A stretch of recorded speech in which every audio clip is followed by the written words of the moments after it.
Shalom jemaat yang dikasihi oleh Tuhan. Senang sekali bisa berkumpul kembali, beribadah bersama hari ini. Sebelum kita masuk ke dalam firman Tuhan, mari kita berdoa. Bapa, kami mengucap syukur atas hari yang indah ini. Kami dapat berkumpul kembali, beribadah bersama Tuhan. Dan sekarang kami mau untuk mendengarkan firman-Mu, biarlah Engkau yang membuka setiap hati dan pikiran kami, Tuhan.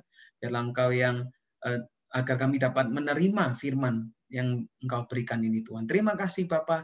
Di dalam nama Tuhan Yesus kami berdoa dan mengucap syukur. Amin. Amin. Judul dari pesan saya hari ini, saya beri nama Into the Promised Land, atau masuk ke dalam tanah perjanjian. Waktu saya sedang menyiapkan firman, Tuhan tuh mengingatkan saya mengenai cerita dari bangsa Israel. Nggak tahu kenapa kok Tuhan mengingatkan saya tentang perjalanan mereka. Jadi cerita perjalanan mereka keluar dari bangsa Mesir. Kalau kita baca di kitab Keluaran, setelah mereka keluar dari Mesir, mereka menyeberangi Laut Merah, dan sekarang ini mereka memulai perjalanan yang panjang melalui padang gurun.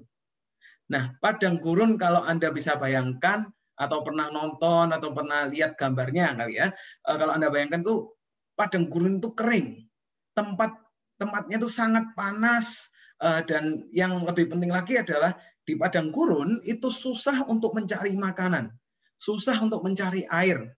Dan waktu saya research dikatakan bahwa kemungkinan seseorang untuk bertahan hidup itu sangat kecil kalau di padang gurun. Satu orang aja susah, apalagi kalau ribuan orang. Jadi waktu saya baca tentang ceritanya bangsa Israel ini, saya sampai kepikir, wah, kalau satu orang aja susah, apalagi ribuan orang ya ini ya. Dan ketika saya membaca cerita ini, saya ini tiba-tiba merasa bahwa kok rasanya cerita ini menggambarkan apa yang sedang terjadi di kehidupan kita semua ya. Ini kok rasanya kayak terjadi di kehidupanku ya.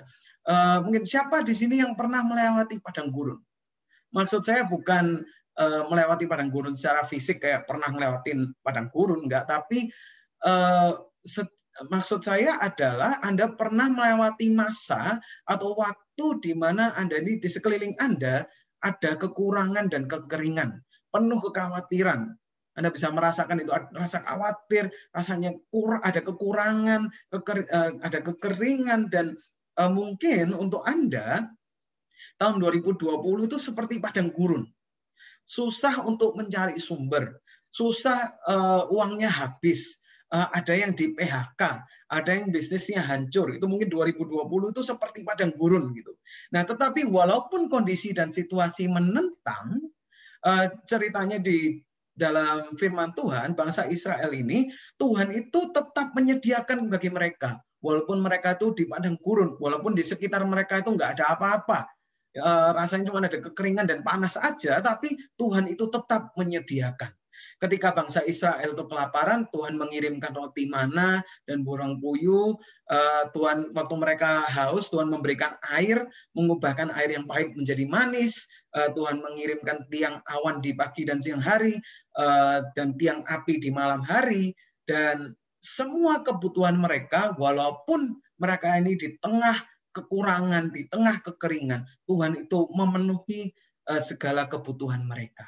Dan saya banyak sekali mendengar kesaksian di dalam Kersel, ada yang di PHK, ada yang bisnisnya hancur, nggak bisa jalan, ada yang sakit, ada yang nggak punya uang cukup untuk kehidupannya, tetapi walaupun kondisi dan situasi itu menentang, walaupun rasanya itu khawatir, tidak nyaman, tetapi mereka bersaksi bahwa Tuhan itu terus bekerja di dalam kehidupan mereka.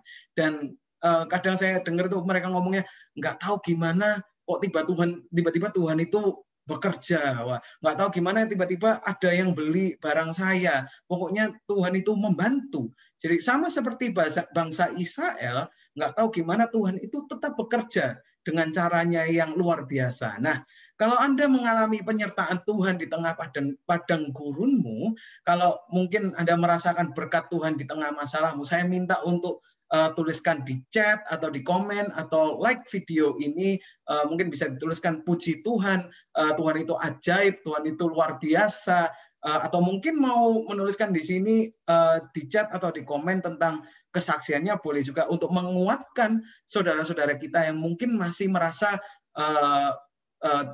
masih khawatir, masih takut, dan belum melihat penyertaan Tuhan ini. Nah, saya percaya bukan suatu kebetulan tema kita tahun lalu, kalau ada yang ingat tahun lalu itu temanya kita apa? Advance. Jadi advance itu artinya maju. Dan seperti bangsa Israel, kita selama tahun 2020, saya melihat bahwa tahun 2020 itu adalah tahun di mana kita tuh maju. Saya melihat ada kemajuan, ada perubahan. Kita melihat Tuhan membawa kita ke tingkat yang baru. Ketika Pastor Fani menyampaikan tema tahun ini, waktu Pastor Fani bilang, oke, tahun ini kita tema tahunannya adalah expectation. Saya pikir pertama dengan tim kita berbicara, loh, kalau kita ngomong tentang expectation, kita merasa bahwa oh ini mundur. Apakah ini artinya kemunduran? Kan harusnya kita expectation dulu, baru advance, baru maju gitu. Tetapi setelah kita berdiskusi, ternyata enggak. Bukannya kemunduran, tetapi expectation, justru expectation itu membantu kita untuk terus maju. Nah, saya sempat bilang ke Pastor Fani, Pastor Fani, saya bukan manggilnya Pastor Fani, saya manggilnya Mama ya. Mah, sadar nggak sih kayak tahun 2020 tuh kok aku dapat bayangannya itu gambarannya kayak kita tuh rasanya maju, tapi nggak begitu jelas tujuannya tuh kemana. Tapi kita tuh maju gitu loh, kita naik level. Seakan-akan kalau aku kasih gambaran, itu kayak kita tuh berjalan di dalam kabut. Siapa yang di sini pernah menyetir waktu ada kabut atau naik motor waktu ada kabut? Kalau ada kabut itu sebetulnya sedikit menyeramkan ya. Kenapa? Karena kita tidak bisa melihat jauh ke depan. Kita cuma bisa berjalan dengan hati-hati dan pelan-pelan, dan mungkin penglihatan kita ke depan itu terbatas gitu. Nah, tetapi dengan expectation itu seakan-akan kayak gambarannya kabutnya itu kayak hilang. Kabut yang tebal itu terangkat. Kita tahu sekarang, kita tahu mau kemana, kita tahu tujuan kita, expectation kita tahu. Kalau tadinya ada kabut, kita advance, kita maju, tapi ada kabut, kita jalannya lebih pelan, misalnya 40 km per jam lah paling kencengnya. Nah, sekarang kalau sudah nggak ada kabut, lebih jelas kita tahu tujuannya, kita bisa ngebut. Kita bisa 80 km per jam, 2 kali lebih cepat. Dan dari situ Tuhan berkata kepada saya, it's time to go into the promised land. Saatnya kita masuk ke dalam tanah perjanjian. Tanah yang penuh berkat dan penuh dengan janji Tuhan. Amin. Nah, kembali lagi ke cerita bangsa Israel. Suatu hari, Tuhan itu berkata kepada Musa, kita buka sama-sama di Bilangan 13. Bilangan 13, di ayat 2 dikatakan, suruhlah beberapa orang mengintai tanah Kanaan yang akan kuberikan kepada orang Israel. Dari setiap suku nenek moyang, mereka haruslah kau suruh seorang, semuanya pemimpin-pemimpin di antara mereka. Nah, jadi ketika Tuhan menyuruh, oke, kumpulin 12 orang, Musa mengumpulkan 12 orang, satu dari setiap suku, dan Musa menyuruh mereka untuk mengintai ke tanah Kanaan. Nah, di ayat 17-20, maka Musa menyuruh mereka untuk mengintai tanah Kanaan. Katanya kepada mereka, pergilah dari sini ke tanah Negeb, ini katanya Musa ya, dan naiklah ke pegunungan, dan amat-amatilah bagaimana keadaan negeri itu. Apakah bangsa yang mendiamnya kuat atau lemah? Apakah mereka sedikit atau banyak? Dan bagaimana negeri yang didiaminya? Apakah baik atau buruk? Bagaimana kota-kota yang didiaminya? Apakah mereka diam di tempat-tempat yang terbuka atau di tempat-tempat yang berkubu? Dan bagaimana tanah itu? Apakah gemuk atau kurus? Apakah ada di sana pohon-pohonan atau tidak? Tabahkanlah hatimu dan bawalah sedikit dari hasil negeri itu. Waktu itu ialah musim hulu hasil anggur. Jadi Musa mengirimkan 12 pengintai ini, oke, dan 12 dari 12 ini 2 diantaranya adalah Yosua dan Kaleb, dan mereka setelah mereka pergi itu mereka 40 hari mereka mengintai di sana, dan ketika mereka kembali 10 dari 12 pengintai ini ketakutan. Di ayat 27 mereka mengatakan, mereka menceritakan kepadanya, kami sudah masuk ke negeri kemana kau suruh kami, dan memang negeri itu berlimpah-limpah susu dan madunya, Dan inilah hasilnya. Hanya bangsa yang diam di negeri itu kuat-kuat dan kota-kotanya berkubu dan sangat besar. Juga keturunan Enak telah kami lihat di sana. Orang Amalek diam di tanah Negeb, orang Het, orang Yebus, dan orang Amori diam di pegunungan. Orang Kanaan diam di sepanjang laut dan sepanjang tepi sungai Yordan. Nah, ketika mereka bercerita, takutlah bangsa Israel. Bangsa Israel ini jadi takut. Dan di ayat 30 dikatakan, dan kemudian Kaleb mencoba menenteramkan hati bangsa itu di hadapan Musa. Katanya, tidak, kita akan maju dan menduduki negeri itu. Sebab kita pasti akan mengalahkannya. Jadi Kaleb ini berusaha untuk menguatkan hati bangsa Israel yang tadinya ditakut-takuti.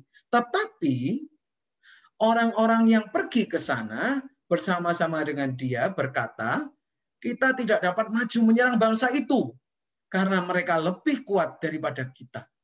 Juga mereka menyampaikan kepada orang Israel kabar buruk tentang negeri yang diintai mereka. Dengan berkata, negeri yang telah kamu lalui untuk diintai adalah suatu negeri yang memakan penduduknya. Dan semua orang yang kami lihat di sana adalah orang-orang yang tinggi-tinggi perawakannya. Juga kami lihat di sana orang-orang raksasa, orang-orang Enak yang berasal dari orang-orang raksasa.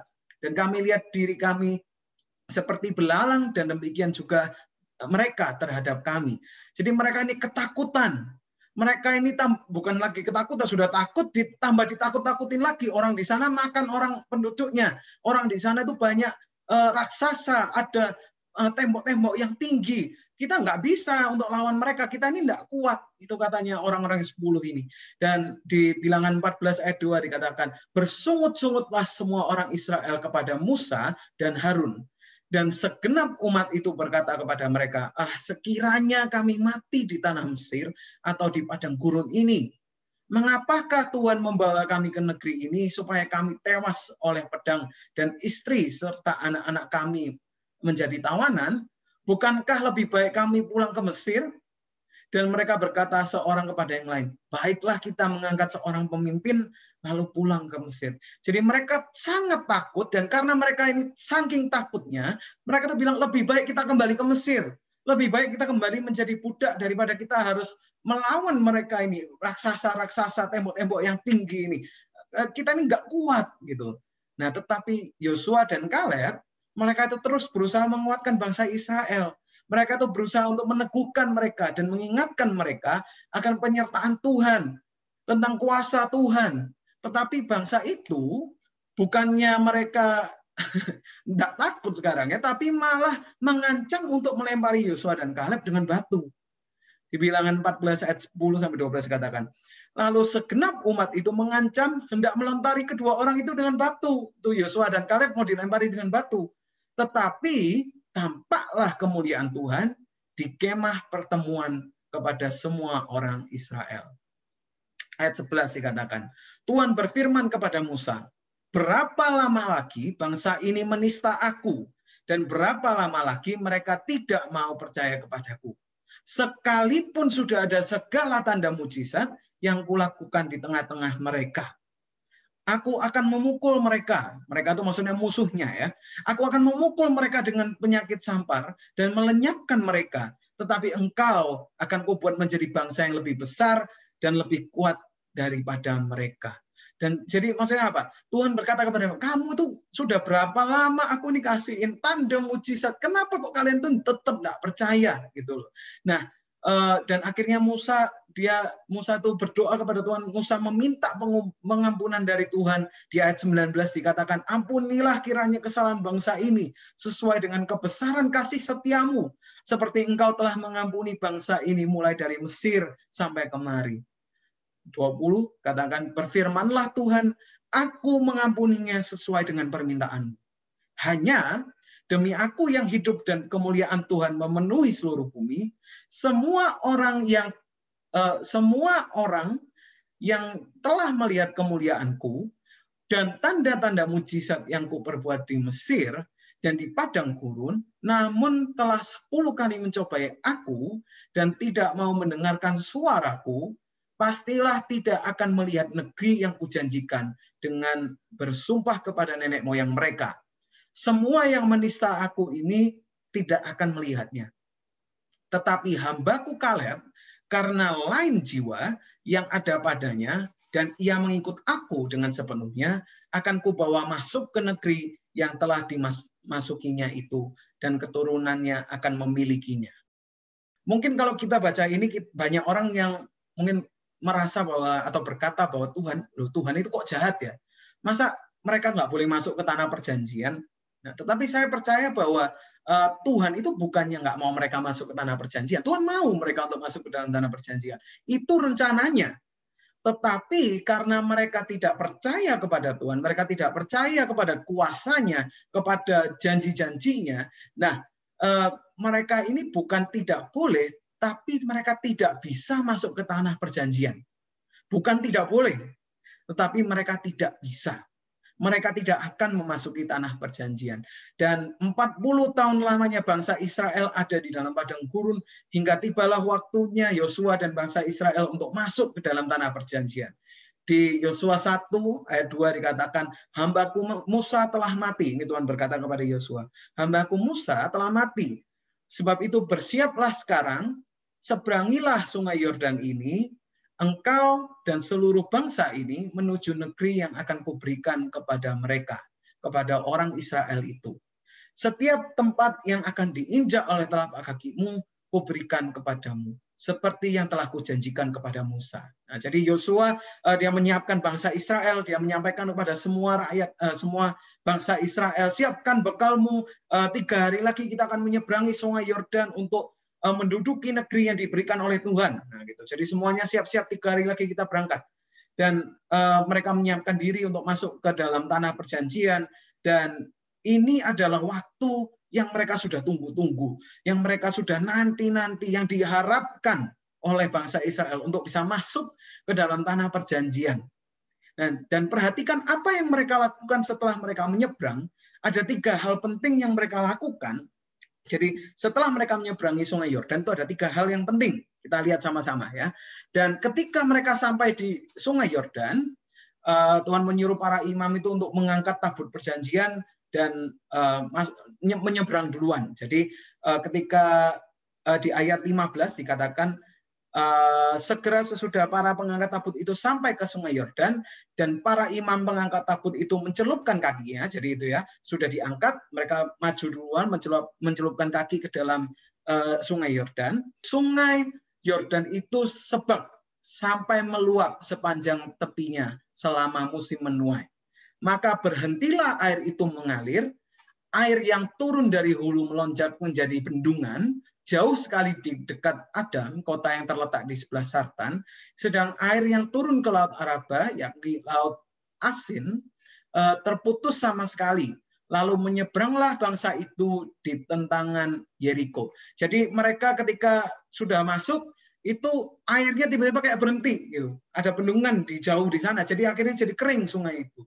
Dan Yosua 4 ayat 1-3 mengatakan setelah, nah ini perhatikan ya, setelah seluruh bangsa itu selesai menyeberangi sungai Yordan, berfirmanlah Tuhan kepada Yosua demikian, pilihlah dari bangsa itu 12 orang, seorang dari tiap-tiap suku, dan perintahkanlah kepada mereka demikian, angkatlah 12 batu dari sini, dari tengah-tengah sungai Yordan ini, dari tempat berjejak kaki para imam itu, bawalah semuanya itu ke seberang dan letakkanlah di tempat kamu akan bermalam nanti malam.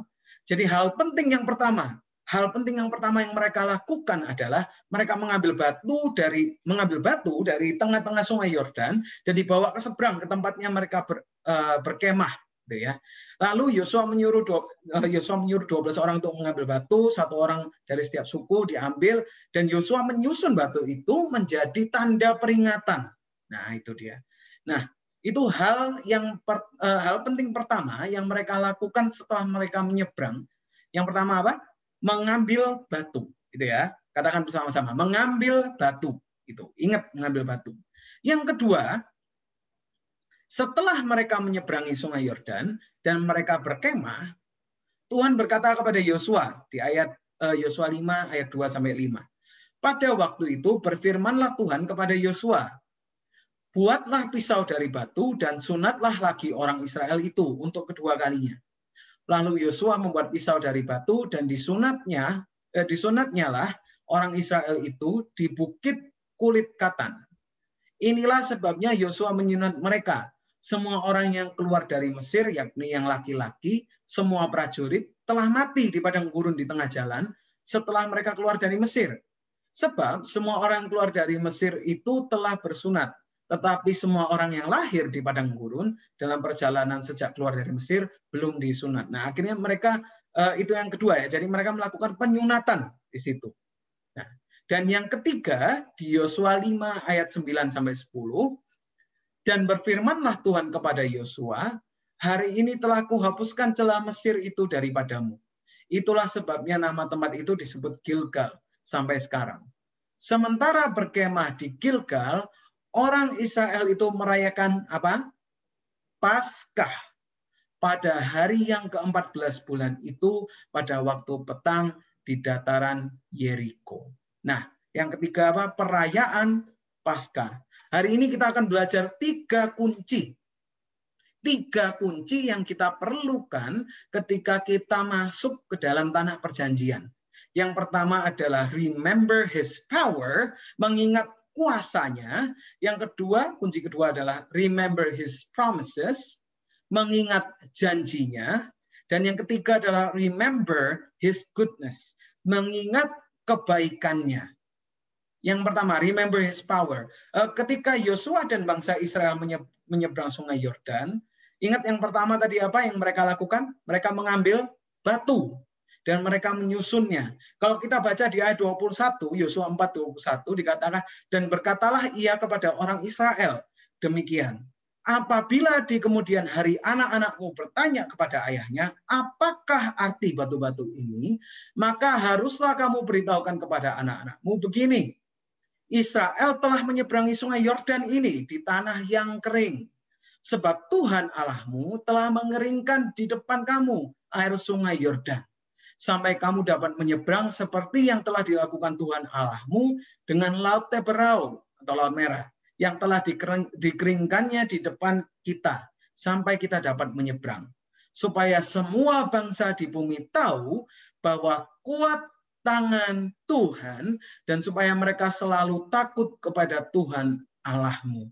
Nah, jadi batu yang diambil yang dari tengah-tengah sungai Yordan itu, by the way, batunya itu bukan batu kecil ya, batu yang besar karena disuruh bawa di bahunya gitu, di pundaknya. Jadi batu yang diambil ini diambil dan disusun bukan cuma untuk menandai, oh ini loh tempatnya mereka nyebrang, bukan. Tetapi batu itu menjadi peringatan akan kuasa Tuhan. Tempat yang mengingatkan mereka akan kuasa Tuhan yang ajaib. Jadi kembali lagi, kunci yang pertama yang kita perlukan ketika kita masuk ke dalam tanah perjanjian adalah remember his power. Mengingat kembali kuasanya, mengingat kuasa dari Tuhan yang ajaib. Dan yang kedua, remember his promises, mengingat janjinya. Setelah mengambil batu, yang kedua yang mereka lakukan adalah mereka mengadakan penyunatan. Mengapa penyunatan? Penyunatan itu bukan dilakukan cuma untuk fisiknya aja, tetapi penyunatan itu dilakukan sebagai tanda covenant atau tanda janji Tuhan kepada Abraham dan keturunannya. Jadi ketika mereka melakukan penyunatan, itu bukan hanya oke, disunat ya semuanya disunat secara fisik, bukan, tetapi mereka itu mengingat kembali janji Tuhan bagi mereka. Nah, cuma mengingat, tetapi mereka juga menerima janji itu dari Tuhan yang diberikan kepada Abraham dan keturunannya. Nah, jadi yang kedua apa? Remember his promises, mengingat kembali janji-janjinya. Dan yang terakhir adalah remember his goodness, mengingat kebaikannya. Dan yang terakhir ini dilakukan dengan merayakan Paskah. Mungkin kita agak bingung, kok ngerayain Paskah? Yesus kan belum lahir, kok bisa kita ngerayain Paskah? Kalau mereka kok bisa ngerayain Paskah? Ya karena pada zaman itu Paskah, sebetulnya Paskah itu bahasa Inggrisnya kalau aku bisa pakai Passover. Paskah itu sebetulnya mereka merayakan bebasnya mereka dari tangan orang Mesir dan bagaimana Tuhan menyelamatkan mereka dari kematian dan kehancuran. Jadi ketika mereka merayakan Paskah, mereka itu mengingat kembali akan kebaikan Tuhan atas bangsa Israel. Jadi bukan cuma pesta gitu. Enggak, mereka mengingat kebaikan Tuhan atas bangsa Israel. Bagaimana mereka dibebaskan dan diselamatkan dari bangsa Mesir. Jadi 3 hal pertama yang diperintahkan oleh Tuhan dan dilakukan oleh Yosua dan bangsa Israel, inilah yang menjadi kunci kemenangan bagi bangsa Israel. Dari yang pertama mengambil batu dari sungai Yordan sebagai tanda peringatan untuk mengingat kuasa Tuhan, melakukan penyunatan sebagai pengingat akan janji Tuhan bagi mereka, dan merayakan Paskah untuk mengingat kebaikan Tuhan yang membebaskan mereka dari bangsa Mesir. Mereka mengingat kuasanya, mereka mengingat janjinya, dan mereka mengingat kebaikannya. Mengapa 3 hal ini, 3 kunci ini sangat penting ketika kita masuk ke dalam tanah perjanjian? Karena ketika kita masuk ke tanah perjanjian, bukan berarti kita tidak ada yang dihadapi. Bukan berarti kita sekarang sudah, kita masuk ke tanah perjanjian, kita bisa santai, kita bisa enjoy. Bukan. Kenapa kok kita perlu 3 kunci ini? Karena ketika kita masuk ke dalam tanah perjanjian itu penuh dengan tantangan.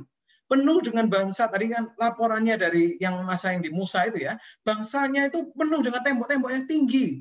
Bangsa-bangsa yang banyak jumlahnya, bahkan ada raksasa di sana. Tanah perjanjian itu penuh tantangan. Bukan tempat yang santai-santai aja, bukan.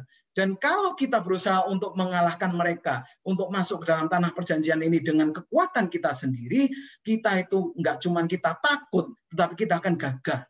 Mustahil, sama seperti yang dikatakan oleh bangsa Israel bersama Musa, kita nggak bisa masuk ke sana. Betul, dengan kekuatan kita sendiri, kita nggak bisa masuk ke sana. Nah, itu dia. Kita nggak akan bisa mengalahkan mereka dengan kekuatan kita sendiri. Karena apa? Tantangan-tantangan itu sangat besar. Masalah-masalah yang ada di tanah perjanjian itu sangat susah. Gitu.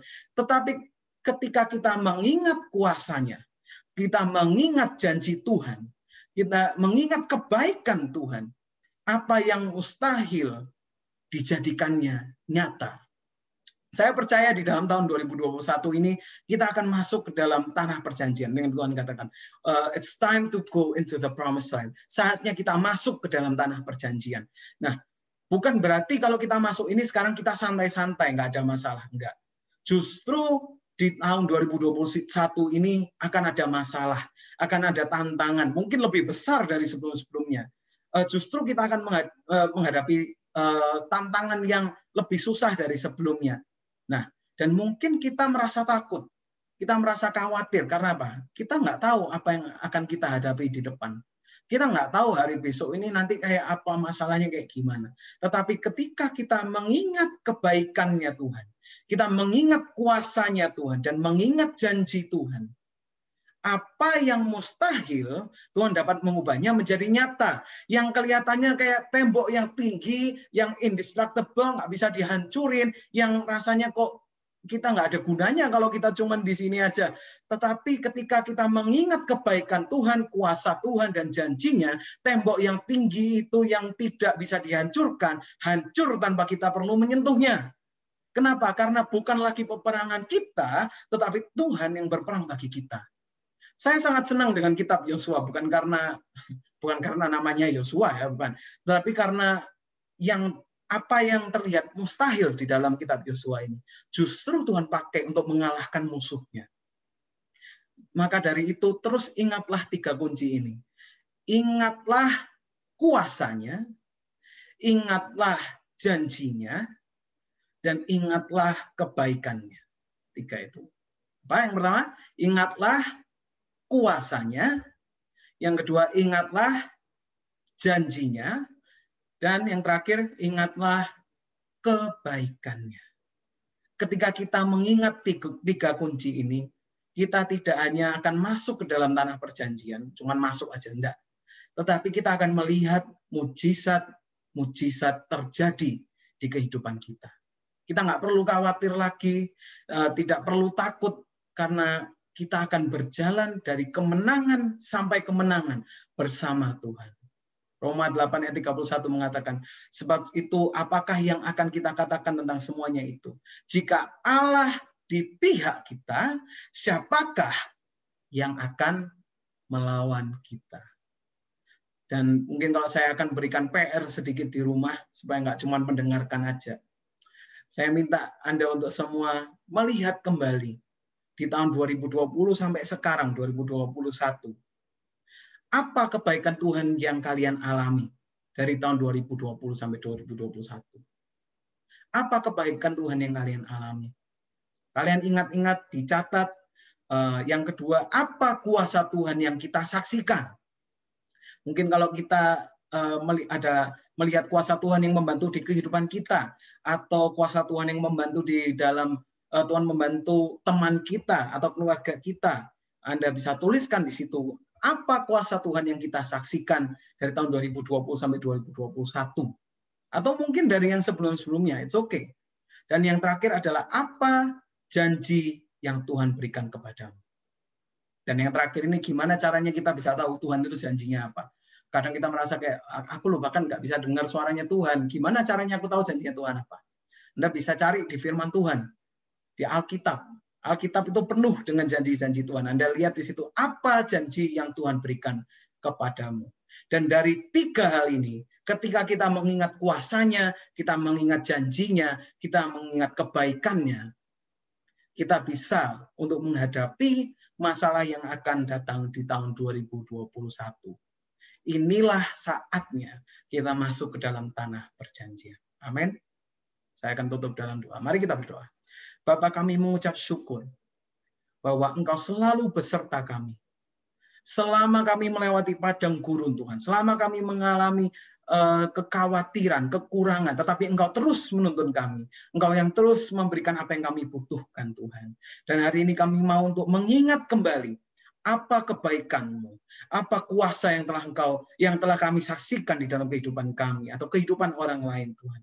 Apa janji yang telah Engkau berikan Tuhan. Dan kami percaya ketika kami mengingat tiga hal ini, ketiga kunci ini Tuhan, apa yang kita akan hadapi itu semuanya, it doesn't even match your power.